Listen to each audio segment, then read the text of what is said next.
పితృ పారంపర్యం నుండి జన్మతః వచ్చినటువంటి పాపము పోవడానికి ఆయన పాపముగా మారి పాపము వలన ఆయన్ను చనిపోయి మరి పాతి పెట్టబడి సమాధి చేయబడి 3వ రోజు లేచాడు. అపరాధానికి కూడా ఆయన ఇక్కడ మరి ఆయన ఆ ప్రియుని యందు ఆయన రక్తము వలన మనకు విమోచనం అనగా మన అపరాధములకు క్షమాపణ మనకు కలిగి ఉన్నది. హల్లెలూయా. అటు పాపమునకు క్షమాపణ కలిగింది, ఇటు అపరాధమునకు కూడా క్షమాపణ కలిగింది. మరి ఇలా పాపముల చేతను అపరాధముల చేతను మనము చచ్చిన వారమై ఉండగా క్రీస్తుతో కూడా మనల్ని లేపాడంట. 6వ అధ్యాయము మరి 3వ వచనం నుండి చదవండి. పౌలు గారు ఎంత చక్కగా మాట్లాడుతున్నారు కదా.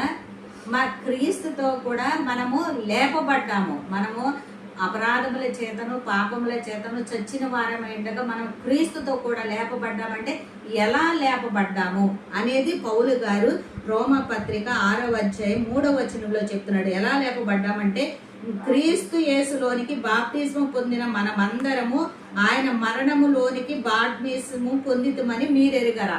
ఇప్పుడు మరణములోనికి బాప్తిస్మం మనం పొందాము కాబట్టి మరలా ఏమంటున్నాడు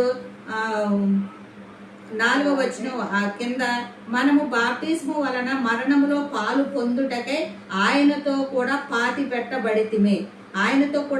పెట్టబడి తర్వాత 6వ వచనం కిందలో మన ప్రాచీన స్వభావం ఆయనతో కూడా సిలువ వేయబడినని